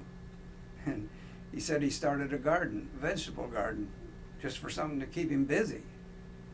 Well, for some reason, they noticed he had farming at heart, and they sent him back home. Retired, discharged Yeah, him. he was only in maybe a year total time. That's And they interesting. sent him back to the farm, so now he sold his livestock, but he still had the machinery sitting there. So he ended up back on the farm then. Now, are those farms still in the family, or are they been sold? No, after my parents were gone, in California, I couldn't manage it from there, and my brother didn't want it, and we sold it. So all the buildings are gone, all the improvements, every tree, every fence post, it's all farmland now, every inch of it. And a friend of the family is still farming it. I'll be darned. He didn't buy it, but his relative bought it, and he's still renting it. So, you mentioned that your first wife died and you remarried. Were there any children with the second wife? She had the same setup I had, 3 children and 4 grandchildren. Uh-huh. And I had 3 with 4 grandchildren. And so, did that work out okay? Oh yeah, yeah. Yeah. She was good to me. We lost her last July. Oh, I'm sorry. So, are the children near you anywhere? I have one daughter living close, and I see her every week or two. And the other one is in Fort Worth, Texas, where her husband was moved there for work. Mm-hmm. But he's retired now, so they may move back to California. It's hard to tell because their 2 children are out there. So I have 2 grandchildren within driving distance. When your parents died, were you stateside or were you overseas? Oh no, they both lived to be 99 and a half. So I'd been home back in California, made many trips to Iowa to see them. Well, good genes in your body then. Yeah. Well, I'm fortunately I'm in pretty good health, and I'll be 91 in about another week. Oh, no kidding. You don't look it. Yeah. And I feel like an old man. I'm almost 80 next year, and so. Oh. Yeah. No, I'm lucky there, and well, the Air Force taught us to take care of your body, do exercise and stay in shape, and that has part of it, but my genes is a big share of it. Well, with the postcard you got, the penny postcard, did you actually get back into flying again with the reserves? No, it was just all unpaid meetings. Any place we could scrounge up a high school or elementary school would give us a room to have meetings in one night a week. And finally, I did get assigned to March Air Base and was going to fly again. But 10 years, I hadn't flown. And I went out there weekends and was flying with a fellow that didn't give me any training. He didn't even teach me how to start the engines or how to turn the radios on. What were you flying? It was a twin engine, about a 12 passenger. I don't remember the name of it, but he was kind of a nut. He was a pilot and didn't care what anybody else did. As long as I could pull up the landing gear and put the flaps down, that's all he cared. So came time for my check ride. I had to either become a pilot now and get on pay status or be washed out, grounded. So walking out to the airplane, I told I was still a captain at the time, the major walking out with me. I said, I don't know if you want to waste time with this check ride or not. He says, I don't even know how to start the engines on this airplane. He looked at me and said, who you been flying with? And I told him. He said, oh, well, we'll go. And because he knew this pilot. Yeah. So we got in, and I'm looking around all this stuff. Well, how do you start an engine? It's after 10 years, you really can't remember it Yeah. all. But I groped my way through it, and he helped me, as we're taxiing out, he says, "Is there anything we ought to be doing?" I said, "Well, we ought to get the radios all working, I guess." Now they had 3 or 4 different radios in there. So he took care of that and made a nice takeoff and got up in the air and put the hood over, put my red goggles on and the green windshield so I can't see out, and I had to fly instruments on the beam. And miracle of all miracles, he almost let me touch down before he uncovered the windshield. I was right dead on that runway. Good. And it was the 30th of June. It was 100 and some degrees out there at March Airfield. And I was wringing wet with sweat and I was beat. And he says, "Let's do that again." So I added power and went out. He said, "Now let's make it quick. You're here." He showed me on the map. We're right here. Let's make this a quick trip in. And you know, I dead centered that runway again on an instrument flight. And that's pretty rare to do. Yeah, Especially after 10 years. I bet. And we got in and he took a deep breath. He said, "I don't know what I'm going to do with you. I never saw a guy who can fly like you do, but you don't know a damn thing about your airplane." I said, "Well, I told you that before we left." So anyway, that was the end of my flying career. I said, I'm not qualified to fly this airplane. I'm going to have to give it up. And he said, "Well, I appreciate that," but he says, "I'm not going to ground you. That's up to you." So I was thankful for that. But I never did get any pay for my reserve time except the 3 times I took a tour, 15-day tour duty. And they made me do that. I didn't really want to. So that was the end of my reserve training. And then at age 60, then I did get retirement benefits. From how many years then? How many years? Just wait 1 second.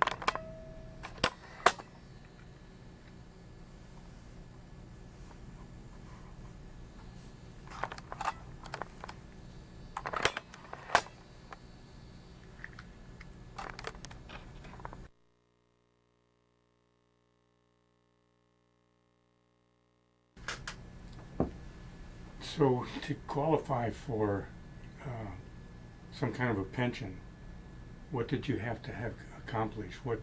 How many years or whatever did you need? I had to have 20 years of what they called satisfactory creditable years, which meant I had to earn equivalent of 50 days of active credits.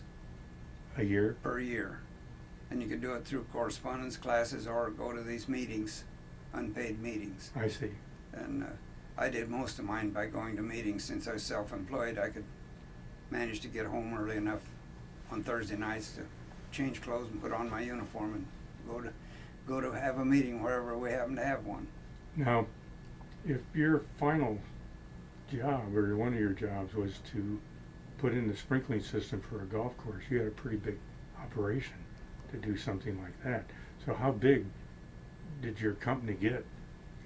Well, I was reduced by then again. I got to where, well, my knees gave out on me. I couldn't work in the field anymore, so I took in a partner. And he ran, then we had 4 trucks and 3 men per truck through the partnership. Uh-huh.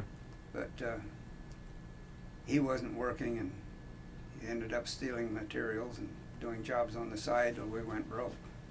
I went broke. Yeah. So we were down to our last dollars and shut down that partnership and paid off all our bills. And by then my knees had gotten better because I worked in the office that 4-year partnership. So I was able to go back in the field and work, and so I got back to where I had 1 or 2 men work for me, and that was the extent of it. And when I got the golf course, I found extra help. Was it full 18 holes? No, this was 9 holes. Green River already had 27, and they built 9 more to give them 36. And this was a large acreage, had 2 good-sized lakes on it, brand new, out in the open. There were rabbits and skunks and all kinds of birds, and it was a fun job out there all by ourselves. So what brought you here? I mean, why? At what point are you still over around the Huntington Beach area doing all this, or have you moved somewhere else? I still live in La Mirada now, and I lived in Fullerton for 40 years and stayed in that local area and retired from sprinkler business at age 65, which is 29 years ago. 29? 26. 26. Yeah, 26 years ago this month I retired, and stayed around that area. And after retirement, then I went to Fullerton College and learned home remodeling and room additions, and kind of did woodwork and hobby handyman work for people, just for keep me busy and keep me healthy and make a few bucks on the side. So, and then you live now where? La Mirada in a active seniors community. Uh-huh. We have a security gate, and there's close to 600 condos there.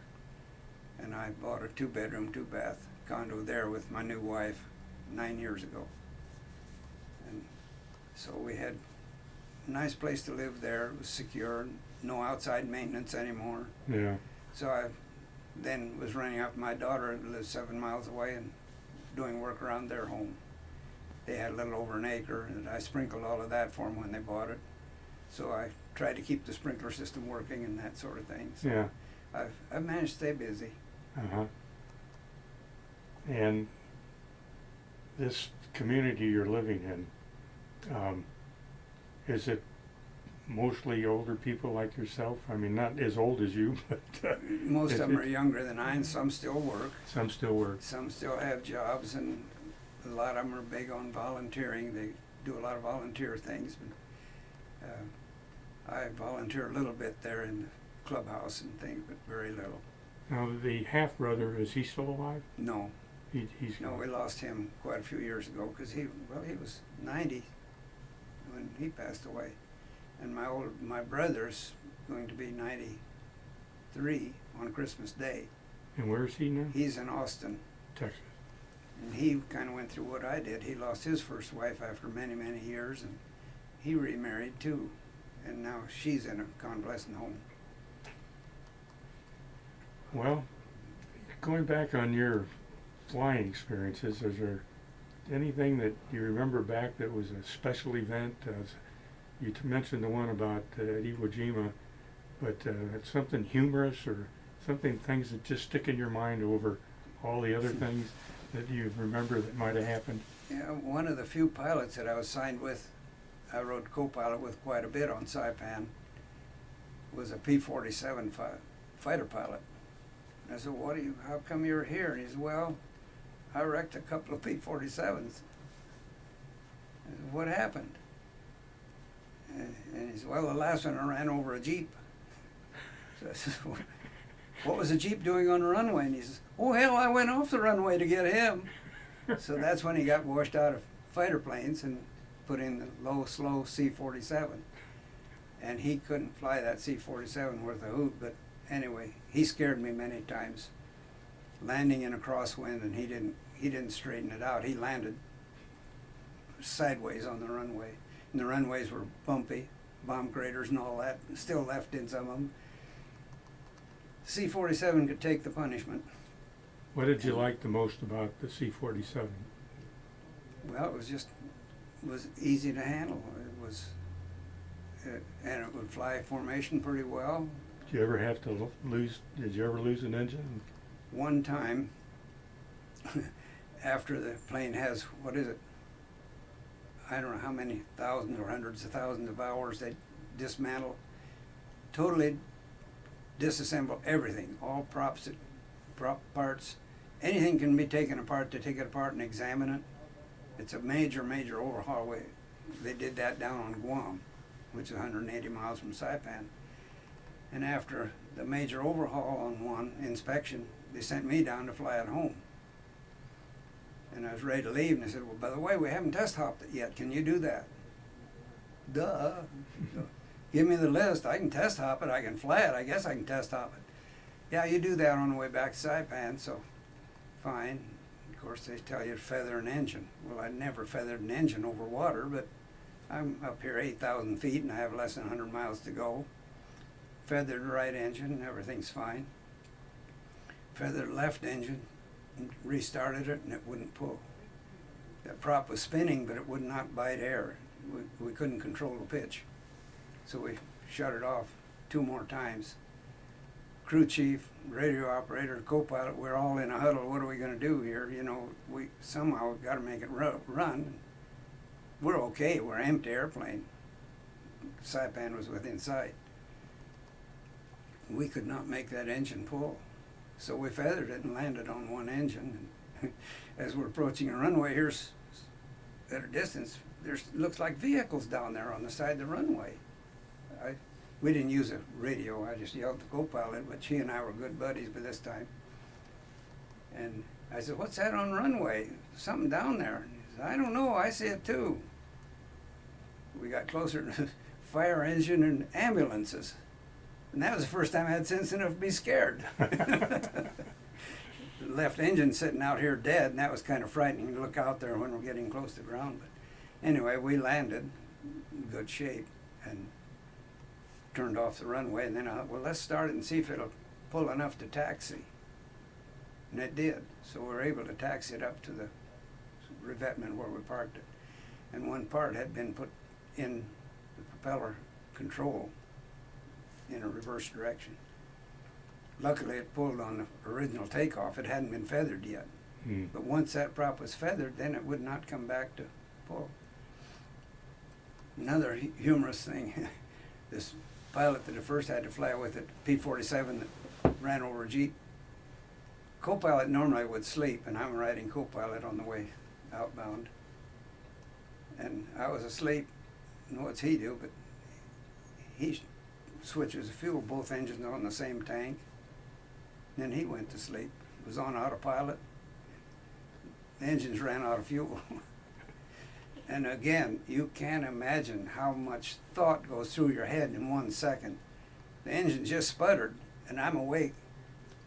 Immediately switched fuel tank. The engine didn't even slow down, and we had one running, and the other one switched the other tank. Then the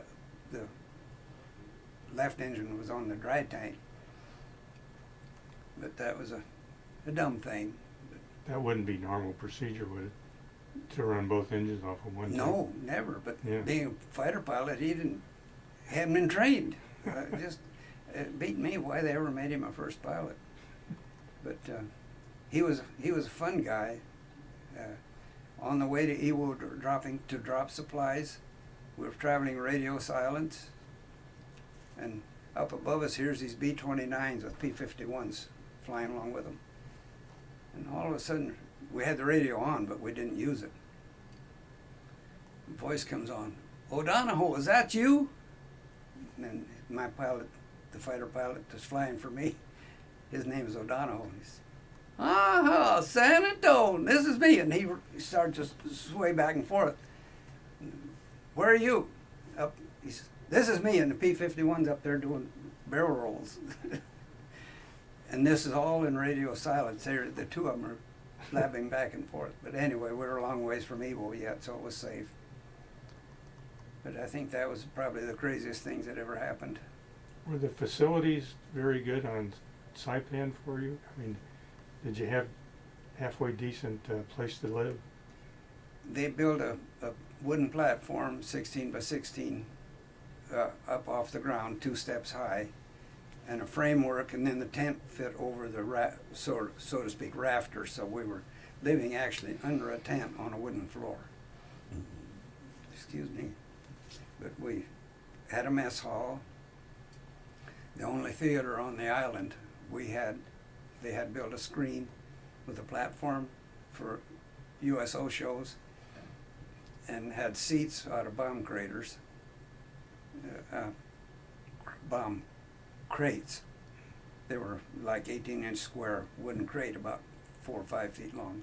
They rode rows of seats. We sat on those wooden crates to watch movies, and anytime a USO show came to the island, guess who brought them in? It was our squadron. We were the transport squadron on Saipan. So we always had the USO show, and since we had the theater, we got first line seats there to watch any of the actual civilian women the only women on the island that were Caucasian. So we had one advantage there. Did you ever get Bob Hope or any of his? No, we didn't get any well-known USO people at all. We had 2 or 3 different ones came in, but no one that I'd ever heard of. Did your group, did they have reunions after the war ended? I attended the 9th Troop Carrier Squadron reunion a few times, but since I was not one of the original squadron people, I cramped my leg, was not one of the original squadron people, I didn't get to know a lot of them personally. Yeah. Because the squadron trained as a squadron in the States and went out there together, but way ahead of me. See, I was a replacement member on the squadron. So. Yeah. But one interesting thing, talk about riding co-pilot. Every flight, the pilot sat in the left seat when we left Saipan as far as we were going, and on the way back, the pilot took the right seat and let the co-pilot log pilot time. So I had half the flight time overseas was in the left seat. After I was rated as a pilot, I still only got half of it as pilot time, which was good. Yeah, well, it gave everyone a chance to get. That's right. We weren't, some of us sent home unable to fly an airplane, you know. Yeah. It was a good outfit. Well, Ed, I don't have any more questions to answer. If you've got any more you want to add that you would like to have had me ask you, go ahead and relate it if you have something. Well, not particularly, I guess.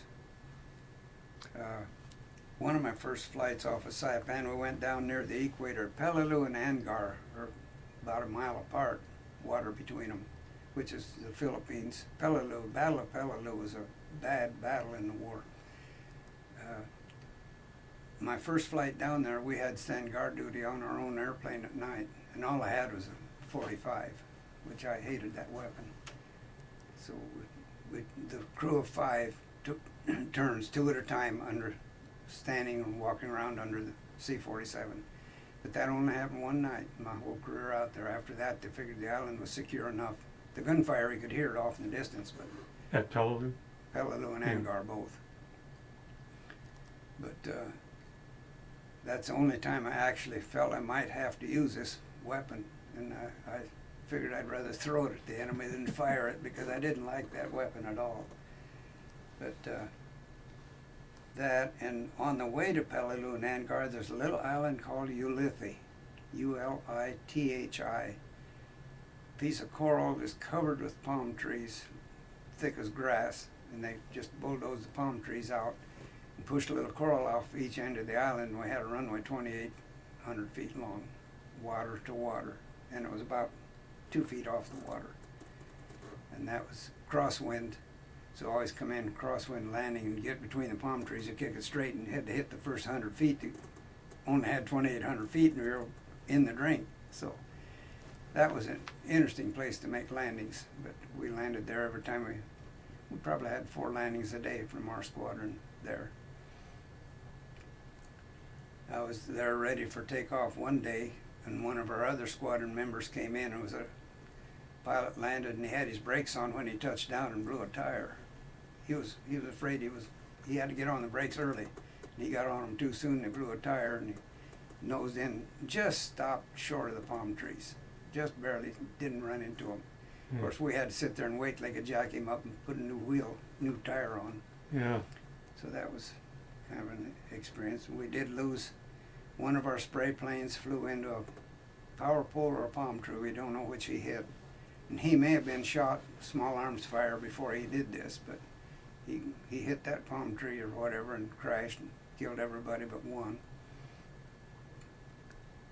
And after the war, we had, for morale purposes, all islands had a Pacific Ocean area swim off. The best swimmer from each island got to go to Hawaii for a Pacific Ocean area competition. And our C-46 crashed before they got there. With all the guys on it? But crashed on takeoff, so he was close to the end of the runway. And being professional swimmers, a lot of them made it back to shore. So they didn't all die, but that was our biggest loss for people. You know, How many people could you put in your 47s? this was a C-46, Oh, and I think there were probably 35 or 40 people in it altogether. it was a bigger airplane than a Oh yeah, C-46 was, in fact, I think it was the world's largest twin-engine transport at that time. I don't know, but had a 50,000-pound gross takeoff weight at sea level. Wow, And we took off with more than that, more than once. Get 50,000 pounds for more cargo there, throw it in. You know, as long as both engines worked, we were okay. So you were flying 46s also? I had 100 hours in the C-46 Okay. after the war. Okay. Yeah. I took one to Manila and left it there for storage. Brand new airplane. So I got to Manila once, got to Tokyo once, picked up a load of Japanese rifles with bayonets for souvenirs to bring to Saipan. Pass out to the guys? You know. And that trip to Tokyo was in January. The war ended in August, and in January the city was still a pile of rubble. There weren't too many places to put up people that came. You remember the name of the base in Japan that you landed? No, we stayed in town. In Tokyo? Yes, uptown, the Tokyo Electric Building. It had been for the electric power company, and it was built like a fortress, and the bombing didn't destroy that building, so we lived in it. We stayed 3 nights because we kind of a rest flight for us, but nothing to do there. And only people spoke English were the Navy people that were already there. But that was a fun trip to get to go to Tokyo after the war. Yeah. Guys, I guess it was still a mess when you got there. Oh yeah, there was piles of rubble on the ground and people going to the bathroom alongside the sidewalk. You know, it was a dirty mess. It was sad. And I got to Tokyo. My wife and I went in 1981. Spent a week there in Tokyo, and a week in the Philippines, and a week in Guam and Saipan. And it was an eye opener to see the changes. Hmm. And that was the first time I knew I was getting older. I always just felt like I'm me, you know, I'm go, working, contractor, work. And I was healthy and didn't realize age was catching up with me, and I found the beach on Saipan where I had lived. There was not a tree on that beach in the war. Now there's trees up there 40 feet tall. Hmm. And that made me, all of a sudden I realized, you know, that took time. Yeah. So in 81, let's see, I would have been 60 or 61 years old. 60, I guess. That was the first time my wife could travel with me on overseas flights on military space available. That was a benefit of retiring from reserves. Yeah. We could fly anywhere in the world, space available. So we caught a flight from March Air Base going direct to Guam, supposedly. Air refueling tanker. Had about 6 of us on it, passengers. But instead of going to Guam nonstop, he stopped in Hawaii and didn't go any farther. So that's how I ended up in Tokyo after the war. My wife and I got from Hawaii, we caught a flight to Japan. From there we caught a flight to Philippines. From there we finally got to Guam, where I started 3 weeks earlier. Hmm. So that was an interesting, Oh, that was wonderful. it was a Yeah. nice trip, yeah. Yeah. I was surprised my wife wanted to go along when I said I wanted to go see Saipan, but she really enjoyed that trip. Well, anyway, I think we've talked more than we should have, but I've enjoyed Well, listening. I want to Questions? thank you for your service. Thank you. Really appreciate it. Well, I appreciate what you did for the country too. You know, I'm not the only one that did anything. Well, we did what we're.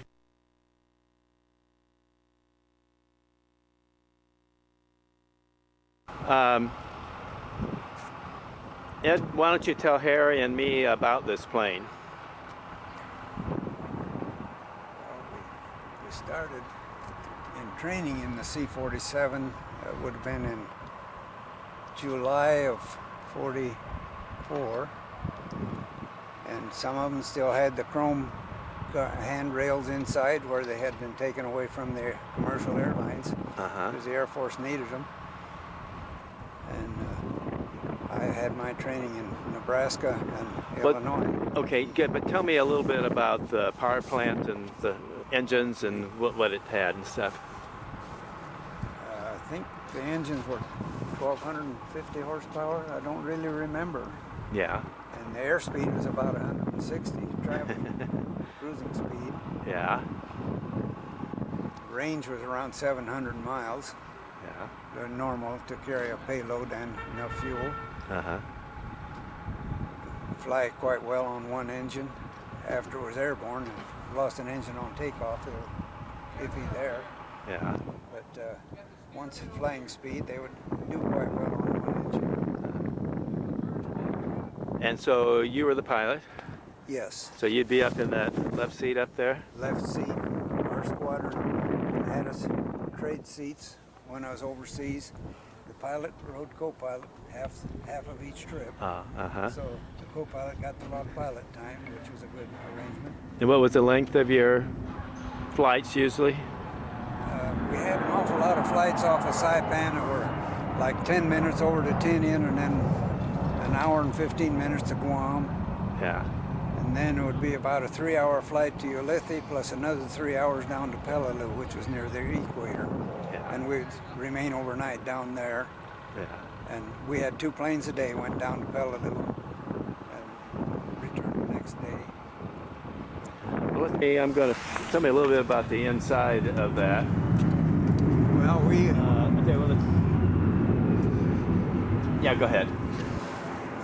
During the time I was flying, we had no inside upholstery or wall covering. We had just the open ribs. Yeah.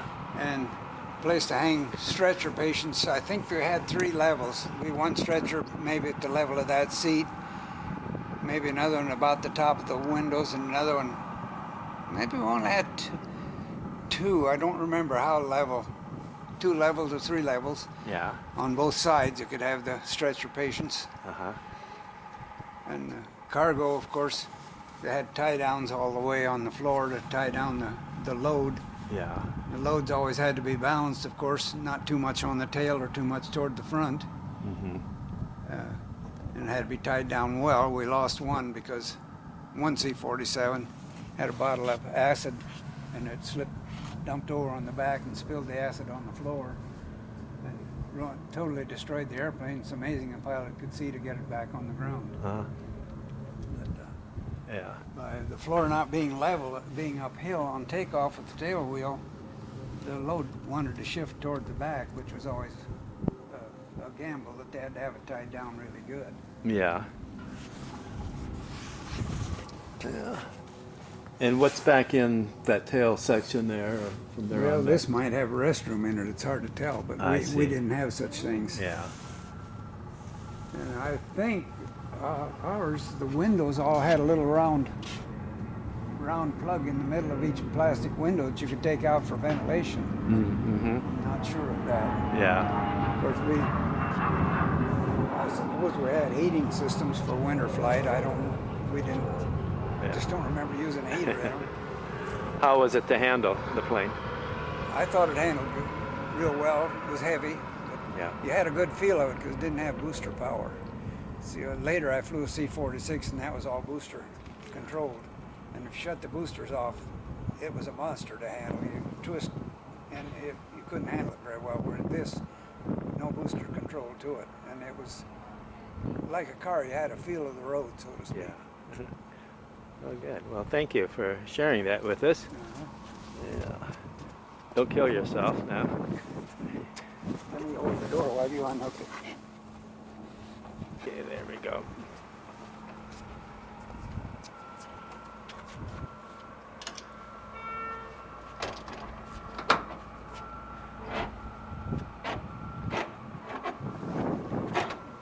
And was the ones you flew, were they camouflaged like the color, or were they silver?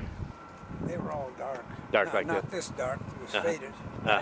Well, yeah. No, I don't recall. We had various light dark camouflaging on. They were just olive drab. Yeah. Yeah. No no polished aluminum like airliners when we Right. got overseas. I think some of the training planes maybe were from the airlines that hadn't been painted olive Yeah. drab. This one has the Normandy stripes on the wings and stuff. So I know yours wouldn't. It was just all olive drab. Just olive drab, that's Right. all. Yeah. Okay, Harry, anything else you want to share or want to talk to him about? Well, one of the things that he mentioned, it was the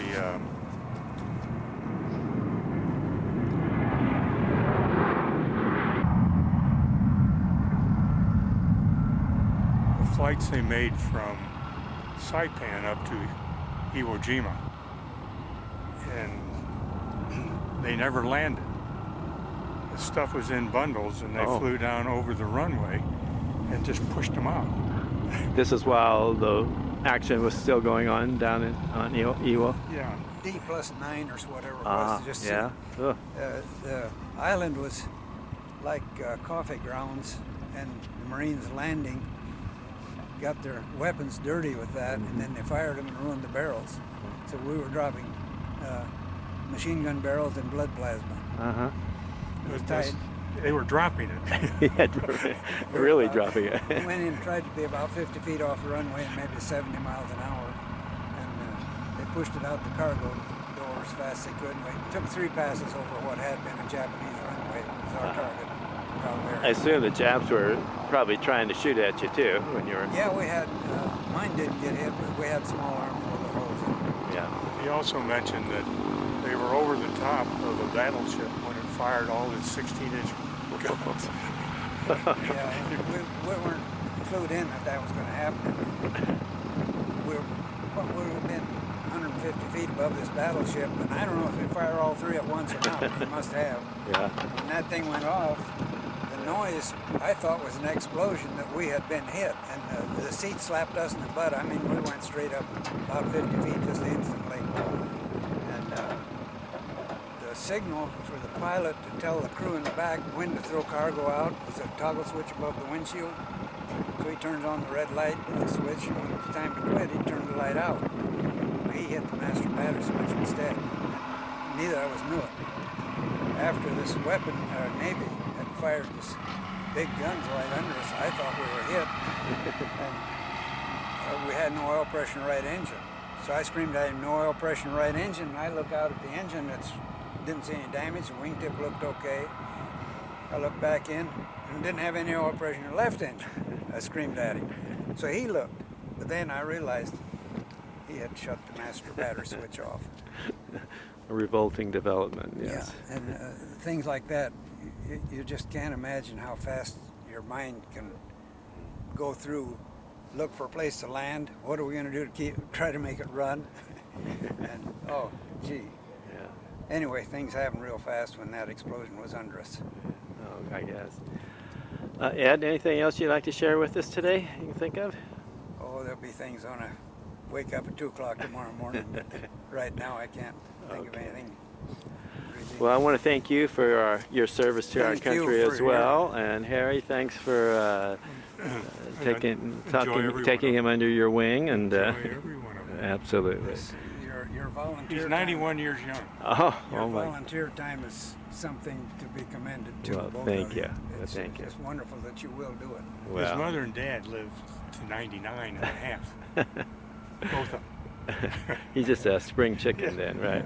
You see how he walks, you know? Oh, he looks great. Yeah, absolutely. It looks like he could probably hop in there. Now, so when you got in the plane, how would you get in when you in those days? Well, I was in this one earlier today. Oh, you were? The ladder was hanging out the they door. had the ladder. Okay. The steps are what? Yeah. 2 steps and you're clear up there. Right, yeah. I didn't remember the steps being that high either, but now I noticed it. Yeah. But, Yeah.